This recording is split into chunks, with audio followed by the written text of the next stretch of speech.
지난 1년 동안 저는 우리 신앙의 기본을 다지는 의미에서 주제별로 설교를 해봤습니다. 이것만 뺄 수 없어요. 이것만.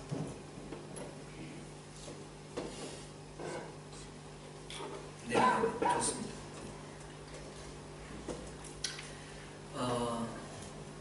앞으로는 성경을 순서대로 이렇게 본문으로 선택하고 그 본문을 깊이 있게 연구하고 묵상하면서 하나님의 말씀을 나눠보도록 그렇게 할 마음으로 지금 준비하고 있습니다. 강해 설교를 하려고 하는데요. 강해 설교는 그 자체가 모든 설교는 다 강해 설교가 돼야 되죠.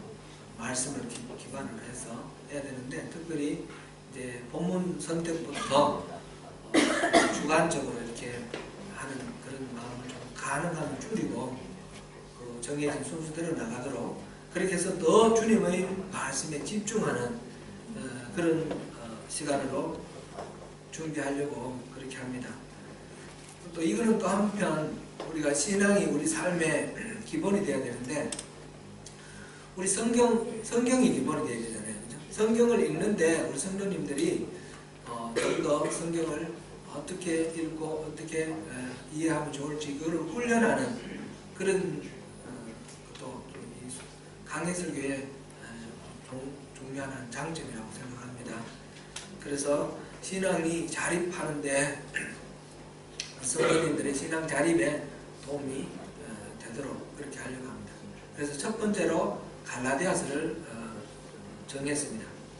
앞으로 특별히 절기 때는 절기 설교를 또 할 거고 또 특별한 주제가 필요할 때는 주제 설교를 할 겁니다. 그러나 가급적이면 그 외에는 강해 설교로 이렇게 하려고 합니다. 그때 대해서 또 기도하고 정해야 되겠지만 갈라디아서를 다 끝내고 나면 그 다음에 요한계시록을 해볼까 합니다. 이제 갈라디아서는 신약 중에 제일 먼저 기록된 거고 요한계시록은 신약 중에 제일 나중 기록된 거거든요. 요한계시록은 내년 한 말까지 아마 더 길어질 수도 있겠지만 가능하면 그렇게 하고 그 다음에는 창세기로 가서 모든 성경 중에 맨 먼저 기록된 창세기 그 다음에는 복음서 중에 산상수훈부터 할지 뭐 이런 식으로 제가 지금 머릿속으로 생각하고 있어요. 제가 여러분들하고 같이 하나님의 말씀 전할 수 있는 시간이 무한대로 있지 않기 때문에 제가 강해 설교할 수 있는 성경은 몇 개로 제한이 될 겁니다. 제한될 때 어느 것을 우선순위로 둘 건가 기도하면서 이렇게 준비하겠습니다.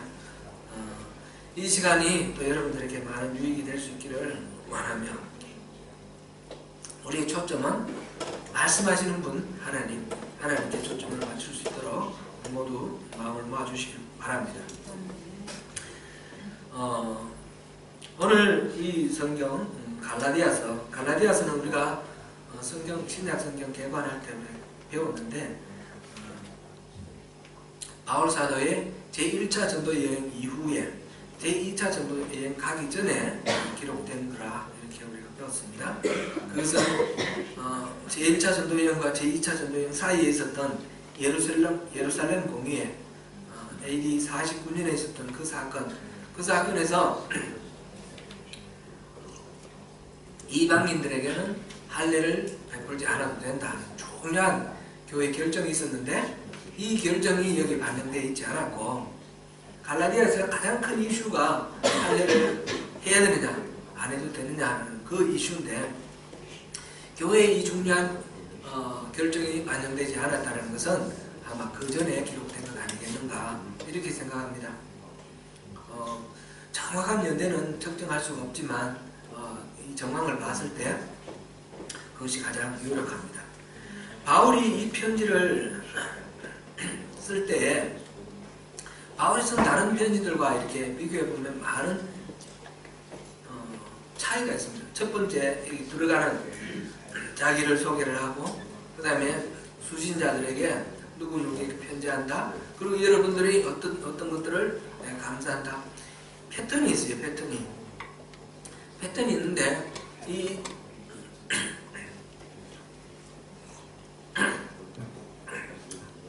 편지를 수신하는 이 갈라디아 교회 성도들에 대해서 다른 복음에서는 칭찬하고 격려하고 시작하는데 그 말이 없어요. 그 말이 없고 아주 급하게 이렇게 말을 시작한다는 그런 느낌이 있고요. 다급하게 이렇게 들어가는 것은 6절에 보면 그리스도의 은혜로 너희를 부르시니 이를 이같이 속히 떠나 다른 복음을 따르는 것을 내가 이상하게 여기노라. 그럴 수가 있느냐? 이해가 안 된다, 여러분들. 그 말부터 시작하는 것을 보면 이 말하고 이 시작하는 부분이 다급하게 시작하는 이 사이에 상관관계가 있는 것 같습니다. 저 갈라디아 교회 성도들이 어떤 사람들이라고 기록되어 있는 어떤 사람들의 그 말에 마음이 빼앗겨서 바울 사도하고는 헤어진 지 얼마 되지도 않았는데 그 바울 사도를 통해서 복음을 받아들였고 교회를 세웠는데 그 바울 사도를 잊어버렸고 부인을 합니다. 부인을 하고 다른 복음, 다른 사람이 전한 그 다른 복음을 받아들였기 때문에 바울 사도가 지금 격하게 얘기를 하고 있습니다. 갈라디아 교회가 어떤 교회가 우리 다시 한번 살펴보면서 바울 사도가 왜 이렇게 반응하는가 우리가 이해할 수가 있을 것 같습니다. 갈라디아 교회는 지금의 터키 남부지방에 있는 여러 도시에 흩어져 있던 교회입니다. 사도행전 13장과 14장에 바울의 제1차 전도여행이 나오는데 그 전도여행 내용이 바로 이 지역을 커버하고 있습니다. 맨 먼저 AD 47년에 아마 출발했을 거라고 하는데 바나바와 바울이 그 안디옥 교회에서 선교사로 파송을 받습니다. 파송해서 첫 번째 간 곳이 구브로는 오늘날 키프로스는 바나바의 고향입니다. 바나바의 고향 키프로스 가서 복음을 전하고 그 다음에 북쪽으로 가서 그 터키 지방 남쪽의 밤빌리아 그 지방으로 들어가서 위쪽으로 올라갑니다. 비시디아라는 지방, 비시디아에 있는 비시디아 안디옥 거기서 또 동쪽으로 가서 이고니온, 루스드라, 더베 이런 도시들을 가면서 복음을 전하고 다시 그 길을 거슬러서 뒤로 돌아옵니다. 바울은 먼저 유대인들의 회당에 들어가서 유대인들이 예배를 할 때에 성경을 읽고 그 성경에 대해서 은혜를 나누는데 그때에 읽은 그 성경에 대해서 바울 사도가 나가서 해설도 하고 자기가 받은 은혜를 나누면서 우리 이 성경에 본 이 내용이 바로 우리 예수 그리스도에 대한 예언이다. 그렇게 이제 시작해서 복음을 전합니다. 그 복음을 전하는 내용이 13장에 보면 비시디아 안디옥에서 첫 번째 그 설교가 아주 길게 이렇게 나와 있습니다. 그 내용은 요약하면 단순합니다. 우리 조상 대대로 기다렸던 메시아, 그분이 바로 예수님이고 그분을 알지 못해서 십자가에 달아 죽였는데 그분이 죽은 지 사흘 만에 부활하셨다. 이분을 우리가 받아들임으로 우리가 영원한 생명을 누릴 수 있다. 그런 내용입니다. 비시디아 안디옥에서도 많은 사람들이 회개를 하고 영접했습니다. 많은 사람이 영접함과 동시에 또 많은 사람들이 이 바울 사도의 일행의 이 말씀을 듣고 거부감을 가지고 반발을 합니다. 분란이 생깁니다. 분란이 생겨서 받아들인 사람들이 교회를 이루고 나머지 사람들은 박해를 해서 바울 사도를 떠나갑니다. 이고니온에서도 그런 일이 일어났고 이고니온에서도 교회를 세우고 또 한편 박해가 있어서 루스드라고 합니다. 루스드라에서는 평생 걷지 못한 장애인이 있었는데 바울 사도가 그 사람 안에 고침을 받을 만한 믿음이 있는 것을 보고 예수 이름으로 그 병자를 고쳐 일으킵니다. 이걸 보고 사람들이 모여가지고 놀라서 바로 신이다. 그래서 이 터키가 지금 그리스 영향권, 헬라 영향권에 있지 않습니까? 그래서 그리스 신화에 나오는 그 제우스 신, 헤르메스 신. 그래서 바나바는 제우스고 바울은 헤르메스다. 그래가지고 그 앞에 제사 지내는 거예요. 그래서 두 사람이 그러지 마시라고. 우리도 여러분들과 똑같은 성질을 가진 사람입니다. 이런 짓 하지 말라고 우리가 복음 전하는 겁니다. 엉뚱한 걸 신이라고 섬기는 이런 짓 하지 마시고 제발 하나님께로 돌아오십시오. 이렇게 이제 하는 그런 장면이 나옵니다. 그래서 이렇게 막 신으로 떠받들고 있는데 비시디아 안디옥과 그리고 이고니온에서 유대인들이 와서 저 사람들이 막 거짓을 전하다니면서 바울을 박해를 하고 그 말에 충동에 휩싸인 이 루스드라 사람들이 함께 합심해서 바울 사도를 돌로 쳐 죽입니다. 그래서 죽은 줄 알고 시내 성 밖으로 가서 내버렸는데 거기서 바울 사도 죽지 않고 일어나서 다시 살아나서 더베로 갑니다. 더베로 가서도 교회를 세우고 다시 그 루스드라, 이고니온, 그 다음에 비시디아 안디옥 거쳐서 밤빌라 지방 지나서 다시 처음 파송했던 안디옥으로 돌아옵니다. 지금 바울을 그렇게 목숨을 걸고 세웠던 그 교회 아닙니까? 그렇게 위험을 넘나들면서 사선을 넘나들면서 복음을 전해준 그 바울을 믿고 따르면서 교회를 세웠는데 그 바울을 벌써 떠나기 시작하는 것입니다. 어떤 사람들이 와서 이 어떤 사람들은 아마 예루살렘에서 파송된 사람들 같아요. 예루살렘에서 그때 교회의 중심은 예루살렘입니다. 근데 예루살렘에서 온 사람들이 바울은 사도가 아니다. 바울이 전한 그 복음은 진짜 아니다. 이렇게 해서 예수를 믿은 사람들이 바울을 통해서 예수를 영접한 사람들이 바울을 배척하는 것입니다. 요즘도 신천지가 교회를 허물어뜨릴 때 가장 먼저 쓰는 가장 흔하게 쓰는 전술이 뭔가 하면 신천지 그 산업기기 이런 거 혹시 들어보셨어요? 교회를 통째로 잡아먹는 거예요. 잡아먹고 이렇게 할 때에 그 작전 중에 제일 쉽게 쓰는 전술이 목회자를 공격하는 겁니다. 목회자의 평소에 이제 열심히 이렇게 교회를 섬기는 척 하면서 사람들의 마음을 환심을 싸고 그 다음에는 목회자 설교가 좀 이상하지 않아? 이런 식으로 설교에 대해서 불만을 갖게 하고 또 목회자가 재정적으로 불투명하다. 뭔가 또 이렇게 함부로 한다. 교회를 함부로 한다. 이런 식으로 돈을 밝힌다. 거짓말을 한다. 이게 전형적인 공격 방법입니다. 목회자들이 깨끗하지 않고 빌미를 주는 것 그것이 문제죠. 그것이 문제지만 그런 거 없더라도 그런 식으로 공격합니다. 바울이 사도가 아니라고 주장하는 것 이것이 바로 이 어떤 사람들 이게 거짓 교사들입니다.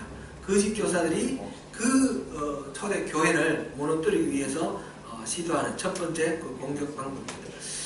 바울 사도를 사도가 아니라고 말하는 이 어떤 사람들의 주장에는 나름대로 일리가 있어 보입니다. 원래는 사도가 누구입니까? 예수님이 선발한 12명의 제자들입니다. 나중에 예수님이 성천하시고 난 뒤에 예수님을 배반했던 다른 유다가 이제 사도 중에 빠졌으니까 그 한 명을 채우기 위해서 사도들이 모여서 회의를 하고 결정을 하고 마띠아를 사도로 세우는데 그때 기준이 바로 우리와 함께 다니며 복음을 전하던 사람 이렇게 기준으로 세웁니다. 예수님 공생애 동안 예수님을 따라다니던 제자들 중에 마띠아를 세웠습니다. 사도가 중요한 기준이 바로 그것이었습니다. 그러나 바울은 그런 것이 사도의 기준이 아니다 라고 말합니다. 본문 1절 우리 다시 같이 한번 읽어보겠습니다. 사람들에게서 난 것도 아니요 사람으로 말미암아 난 것도 아니요 오직 예수 그리스도와 그를 죽은 자를 가서 살리시니 하나님으로 말미암아 사도된 바울은 자신이 예수님이 십자가를 지시기 전에 직접 만나본 적도 없고 그를 따르던 사람도 아니고 젊을 때는 오히려 유대교에 열심히 해서 예수 따르는 사람들을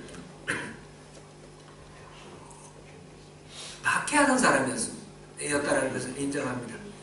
스테반 집사가 돌 맞아 죽을 때 그때 사람들의 그 옷을 맡아준 사람이 바울이 그게 등장을 합니다. 그러는 바울이 이제 교회를 탄압하기 위해서 다메섹으로 가던 중에 부활하신 예수님을 만납니다. 태양보다 더 밝은 빛으로 그렇게 찾아오신 예수님을 만나고 예수님으로부터 이방인들을 주님의 품으로 부르는 그런 이방인을 위한 전도자로 소명을 받습니다. 그래서 바울은 사람이 세운 것이 아니라 예수 그리스도가 나를 세웠고 예수 그리스도를 죽은 자 가운데 살리신 하나님이 나를 세웠다. 나는 그런 그리스도와 하나님이 세우신 사도다. 이렇게 말합니다.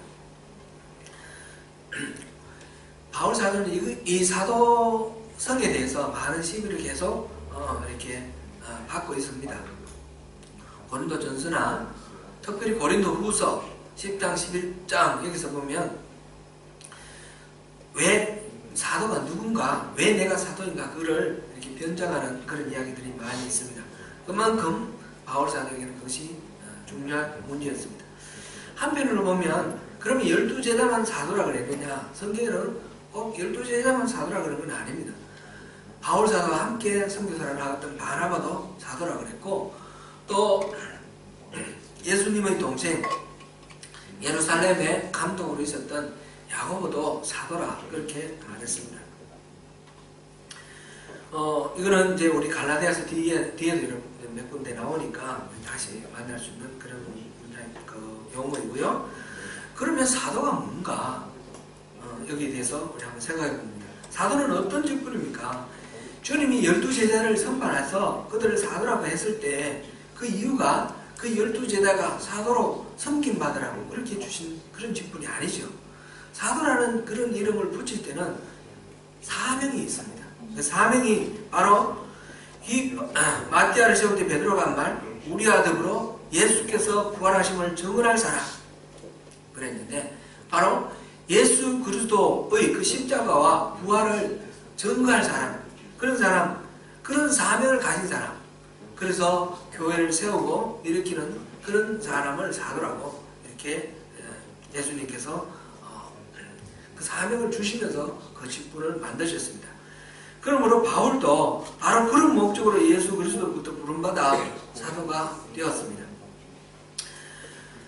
사도가 사도되면 누가 어떤 사람이 이 사람에게 사도라는 자격증을 준다든지 뭐 그렇게 해서 사도가 되는 것이 아니라 하나님이 주신 그 사도의 직분을 감당함으로써 사도가 되는 것이고 성령님이 그와 함께 하셔서 그 직분을 감당할 수 있게 하는 그런 사역의 열매가 있을 때에 이 사도됨이 증명이 되는 것입니다. 그와 함께 일하신 바울 사도와 함께 일하신 이 성령님의 성령행전, 사도행전을 보면 사도 바울보다도 더 사도다운 사람은 없다라고 말해도 좋을 만큼 바울 사도는 사도로서 그 일을 잘 감당합니다. 그러므로 바울 사도가 그렇게 스스로를 사도라고 이렇게 스스로 자임하고 우리가 사도로 인정합니다. 바울 사도는 갈라디아 교회 성도들이 그렇게 쉽게 자기 자신을 이렇게 부인을 하고 자신이 가르친 그 복음을 버린 이 갈라디아 교회 성도들에게 크게 실망해서 감정이 복받쳐 올라서 말을 합니다. 6절 다시 한번 읽어보겠습니다. 그리스도의 은혜로 너희를 부르신 이를 이같이 속했더나 다른 복음을 따르는 것을 내가 이상히 여긴다. 그렇게 금방 떠나는 것을 이상히 여긴다. 내가 여러분들 그 일이 내가 이해가 안 된다. 여러분 정신이 있는 일이냐? 정신이 있냐? 이런 어떤 질책 이런 것까지 포함하는 거예요.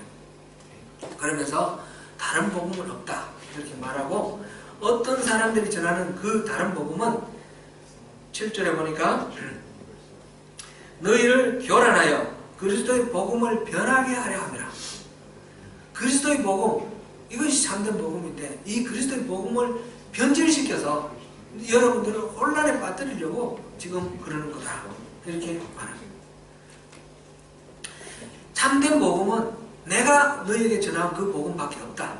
내가 너에게 전한 복음 그 이외에 다른 복음을 전하는 것은 저주를 받을 일이다. 그것이 8절, 9절에 거듭해서 나오는 말입니다. 저주를 받을 일이다. 이게 아주 극단적인 말입니다. 바울 사도가 그렇게 말할 만큼 이 다른 복음, 어떤 사람이 전한 그 그리스도의 복음을 변질시키는 다른 복음, 그거는 큰 끔찍한 그런 문제라는 것입니다. 이거는 우리가 오늘날 우리 복음을 이해하는 우리에게서도 마찬가지입니다. 진짜 참된 복음 외에 비슷하게 나오는 이런 다른 복음들은 우리의 영혼을 멸망시킵니다. 복음이 뭡니까? 우리 교회 홈페이지 우리 박 집사님이 아주 새롭게 또 단장을 해놓으셨습니다. 한번 들어가 보십시오. 홈페이지에 모든 설교들이, 제가 와서 한 설교들이 다 올라와 있습니다. 6월 12일 날 제가 서명교회 담임 목사로 결정되고 두 번째 설교입니다. 첫 번째 설교는 부르심에 관한 설교였고, 우리 소명교회 이름 부르심에 관한 설교였고, 두 번째 설교가 복음이 뭔가 그거였습니다. 제목이 사도들이 전한 복음, 이런 제목이었는데 한번 들어보시길 바랍니다. 복음의 기본, 기초, 그거를 제가 말씀을 드렸습니다. 복음이라는 말, 가스펠, 이는 복된 소식입니다. 고대 그리스의 마라톤 전쟁에서 이 복음이 사용됐다라고 했죠. 그 전쟁에 나가가지고 페르시아 대군과 맞서서 이 아테네와 히랍 동맹들, 그 스파르타 이런 도시 국가들이 동맹을 해서 이 페르시아와 싸웠는데 전세로 봤을 때는 이길 수 없는 전쟁이었습니다. 근데 그 전쟁에서 이겼습니다. 한 사람 병사가 연락병이 그 성전의 소식을 아테네로 와서 알립니다. 그 거리가 42.195km. 나중에 이제 근대올림픽에까지 이 마라톤이라는 이 종목이 생긴 그 거리입니다. 거기까지 쉼없이 달려와서 그 소식을 전합니다. 우리가 이겼습니다. 이게 기쁜 소식이라는 거죠. 이 기쁜 소식이라는 이유는 그 전쟁에 나간 우리의 아버지, 우리의 아들, 우리의 남편, 전쟁에 나간 그 모든 사람들이 다 죽을 뿐만 아니라 곧 적이 몰려와서 우리도 다 죽게 되었다. 이렇게 모두들 절망하고 그 슬픔 속에, 비탄 속에 빠져있는 그들에게 우리가 전쟁에서 이겼습니다. 우리 가족들이 살아올 수 있고 우리가 다 살 수 있습니다. 그런 소식입니다. 그래서 이게 기쁜 소식, 가스펠. 이 유앙겔리온이라는 그런 말, 복음이라는 그 말이 그럴 때 쓰였습니다. 그 다음에 이거는 이제 하나의 극적인 사건을 제가 말씀드려서 이 복음이라는 말의 의미를 분명하게 그냥 생각해 본 거고, 보편적으로 쓰이기는 황제가 새롭게 등극을 하면, 로마 황제가 새롭게 등극을 하면 이거를 복음이다, 그렇게 말했습니다. 그러나 예수님께서는 그게 복음이 아니라는 것입니다. 그것도 기쁜 소식이지만 진짜 복음은 그것이 아니고, 황제가 세상의 중심인 것도 아니고 황제가 세상을 통치하는 것도 아니라 하는 것입니다. 진짜 세상의 주인은 하나님이신데 그 하나님이 임재하셨다. 그 하나님이 오셔서 그 하나님이 이 하나님 나라를 만드셔서 우리의 왕이 되셨다. 이것이 진짜 복음이라는 것입니다. 그래서 예수님이 전하신 복음은 하나님 나라가 임했다라는 것입니다. 하나님 나라가 가까이 왔다 회개하라 하셨고, 예수님께서 마태복음 12장 28절 통해서 하나님 나라는 이미 임했다 말씀하셨습니다. 마태복음 같이 보시겠습니다. 그러나 내가 하나님의 성령을 힘입어 귀신을 쫓아내는 것이면 하나님의 나라가 이미 너희에게 임하였느니라. 예수님이 하나님이 사람의 몸을 입고 이 땅에 오신 그 성육신의 사건으로 이 땅에 이미 하나님 나라가 임하신 것입니다. 바울 사도가 전한 복음은 바울 사도와 그 다음에 12사도들이 전한 복음은 표현이 약간 다르게 나옵니다. 성경에 복음이 다르게 나옵니다. 사도행전 이후부터는 하나님 나라의 복음이라는 말은 2번밖에 나오지 않습니다. 다르게 표현되어 있습니다. 이 복음은 사도들이 전한 복음은 고린도전서 15장 1절부터 4절까지에 내가 전한 복음은 이런 거다 라고 소개를 했는데 고린도전서 15장 3절 4절을 다시 한번 보시겠습니다. 시작. 이런 성경대로 그리스도께서 우리 죄를 위하여 죽으시고 장사하신 바 되셨다가 성경대로 사람을 다시 살아나사 이렇게 표현을 했습니다. 곧 그리스도의 십자가와 부활, 이것이 바로 사도들이 전한 복음입니다. 나중에 이제 바울 사도가 예루살렘에서 체포되었을 때 그 총독과 또 왕 이렇게 만났을 때 그럴 때 자신이 체포된 이유 자기가 붙들린 이렇게 이유를 설명을 할 때 내가 예수의 그 부활을 전했기 때문에 내가 이렇게 이 몸이 되었다 이렇게 하는 그런 장면이 나옵니다. 곧 사도가 계속해서 전한 모든 것들 결국은 체포되어서 죄인이 된 그 이유는 예수님이 죽으셨고 부활하셨다는 그 이유 때문에 그렇다는 것입니다. 이것이 바로 사도들이 전한 복음입니다. 그래서 우리가 얼른 보면 생각하면 예수님은 하나님 나라가 복음이라고 그랬고 사도들은 예수님의 십자가와 부활이 복음이라고 그랬으니까 이게 다른 거 아니냐 싶은데 다른 것이 아니고 예수님의 십자가와 부활로 하나님 나라가 이 땅에 임했다는 것입니다. 예수님이 바로 하나님 나라의 열쇠라는 것이고 통로라는 것입니다. 그래서 결국은 같은 건데 다르게 표현됐습니다. 갈라디아 교회에 나타난 어떤 사람들은 지금 나중에 이제 자세하게 나오겠지만 예수를 믿는 것으로 온전히 구원을 받을 수 없다는 것입니다. 그래서 할례를 받아야 한다라고 가르쳤습니다. 이 말에는 본질적인 문제가 내포되어 있습니다. 예수님의 십자가는 우리를 구원하기에 충분하지 않다. 그런 말이 되는 것입니다. 그래서 바울 사도는 예수님의 십자가 이것이 충분하지 않다라고 말하는 이것은 저주받아야 마땅하다. 이렇게 말하는 것입니다. 오늘날 복음이 여러 가지로 오염되어 있습니다. 예수 그리스도 십자가와 부활, 십자가 안에 우리 죄와 하나님의 사랑, 그 부활까지 다 포함되어 있습니다. 이 예수 그리스도 십자가의 복음으로 우리의 구원이 충분하지 않다라고 말하는 그런 가르침들이 또 오늘날도 이 갈라디아 교회에 할례를 받아야 한다 하는 것 마찬가지로 오늘날도 그런 식으로 십자가의 복음에 다른 것을 추가하는 거짓 복음이 이 땅에 많이 팽배해 있습니다. 오늘날은 할례 받으라고 하지는 않죠. 그러나 할례가 아닌 다른 것으로 우리 마음을 사로잡습니다. 무언가 우리가 노력을 해야 되고 뭔가 공로를 써야 된다고 생각하는 이런 것, 그래야만 구원이 온전해진다라고 하는 것들은 다 그릇된 신앙입니다.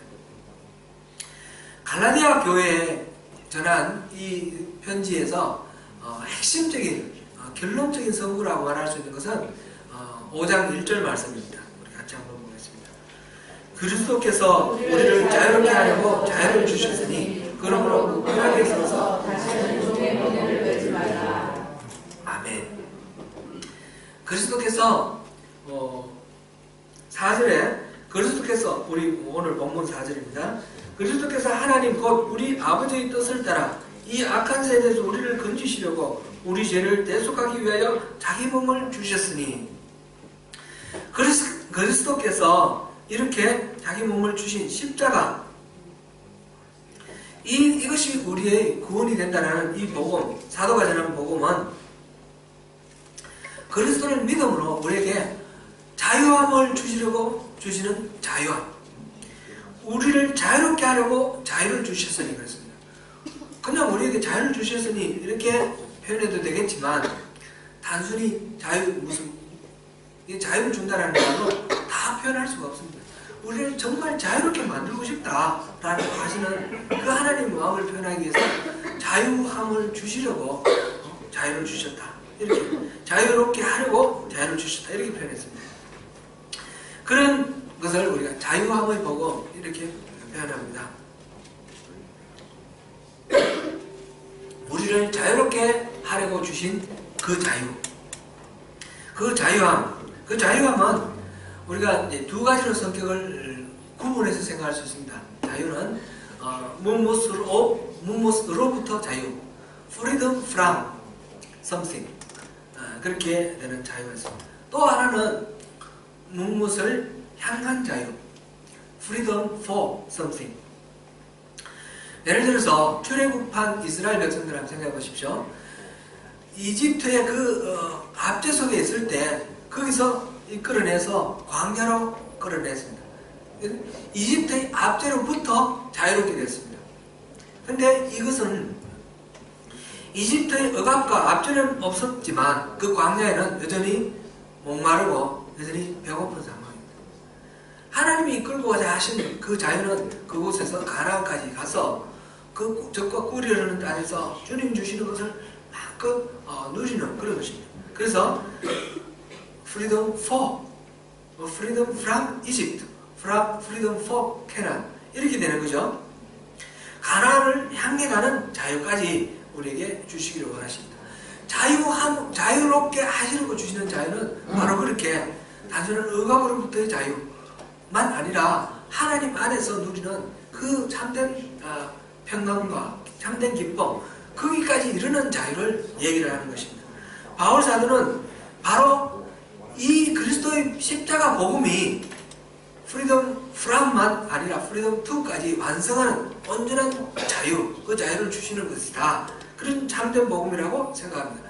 그랬을 때에 그리스도 안에 들어가는 그 자유는 바로 그리스도의 종이다 이렇게 표현되어 있습니다.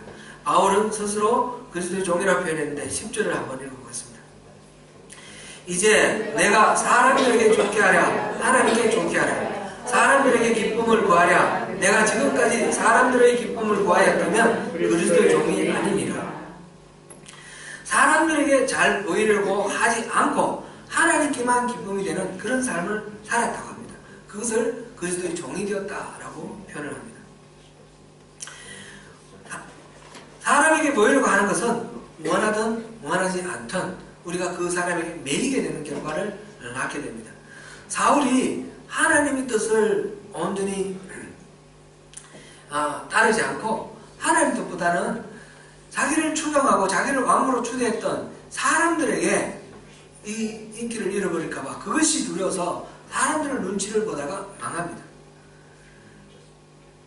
사무엘이 와서 하나님으로부터 당신이 버림받았다. 그런데 그래서 그 사무엘이 7일을 기다리라.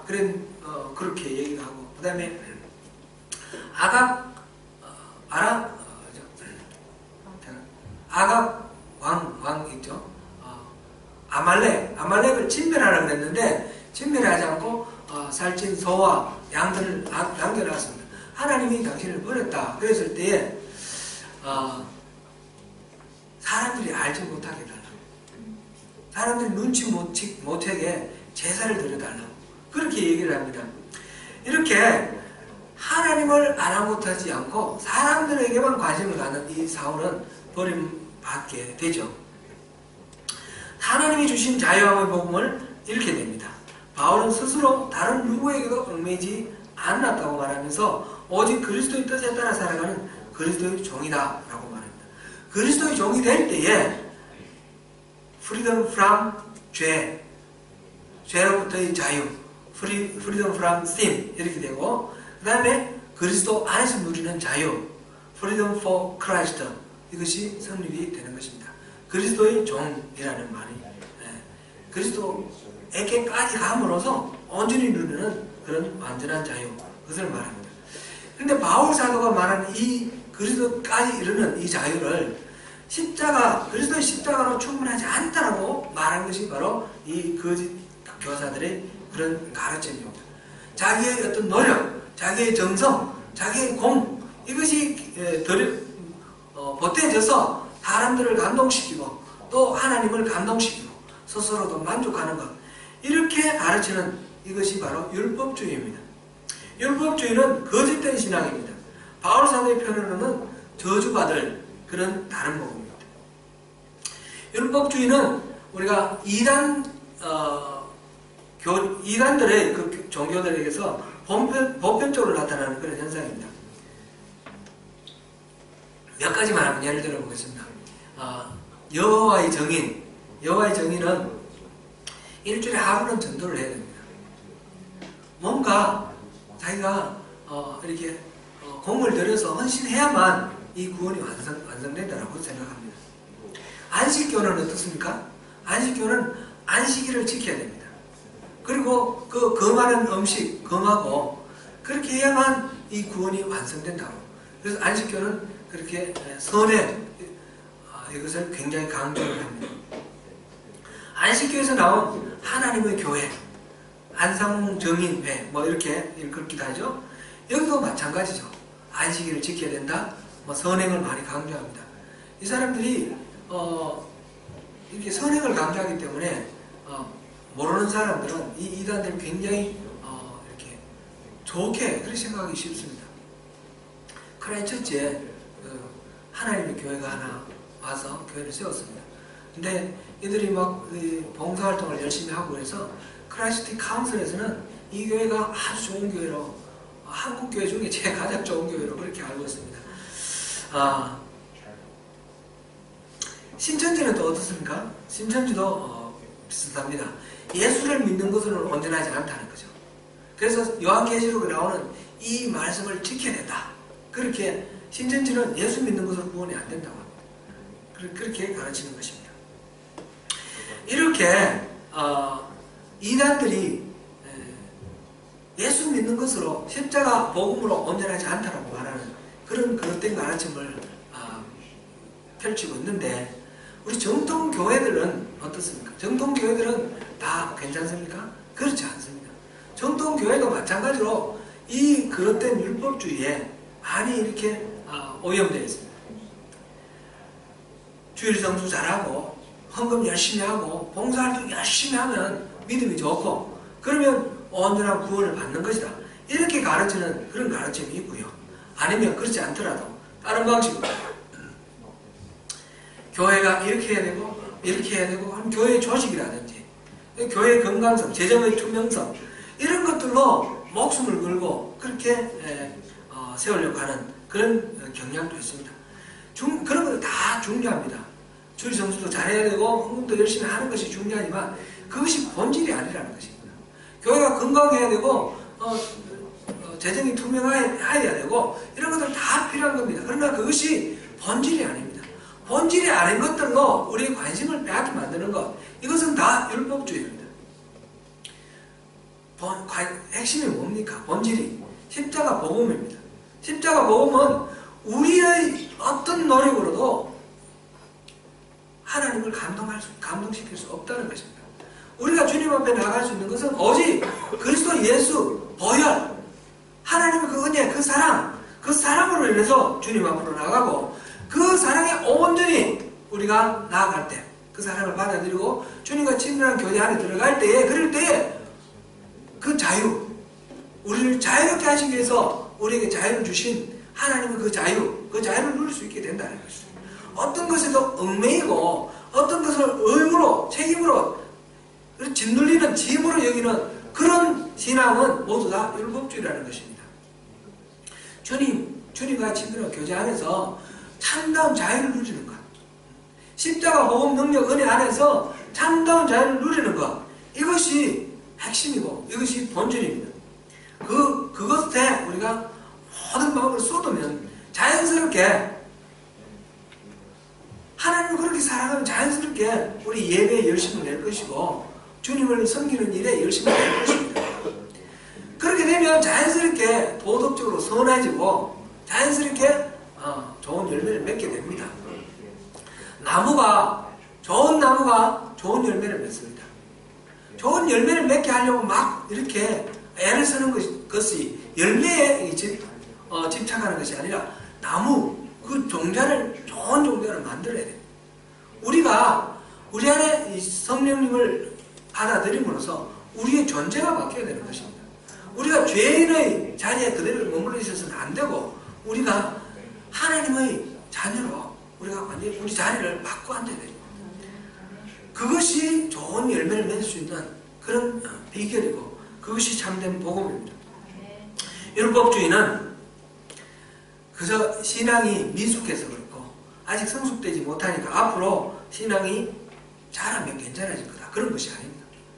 율법주의는 거짓 신앙이고 율법주의는 저주받을 다른 복음입니다.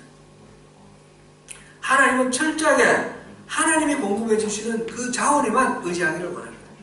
철저하게 하나님 중심으로 철저하게 자기를 부인하고 십자가를 지고 주님을 따를 때에 주님이 우리를 기뻐하시는 것입니다. 그것이 바울 사도가 지금 말한 사람을 기쁘게 하랴, 사람을 좋게 하랴, 하나님을 좋게 하랴, 하나님을 좋게 하랴. 만약 내가 사람을 좋게 했다면 사람들에게 감동을 주고 스스로 만족하는, 이것도 포함합니다. 스스로 만족하는 것, 이것을 위해서 살았다면 내가 그리스도의 종이 아니다. 그게 아니고 나는 오직 하나님만 기쁘게 해드리는 그런 삶을 살았다는 것입니다. 우리 찬송과 같이 하나 부르고 말씀 듣겠습니다. 갈라디아서 5장 22절 말씀 찬송하겠습니다. 우리 찬송 다 아시죠? 같이 한번 해봐. 내가 그리스도와 함께 십자가에 못 박혔나니 그런즉 이제 내가 산 것 아니요 오직 내 안에 예수께서 사신 것이라. 이제 내가 육체 가운데 사는 것을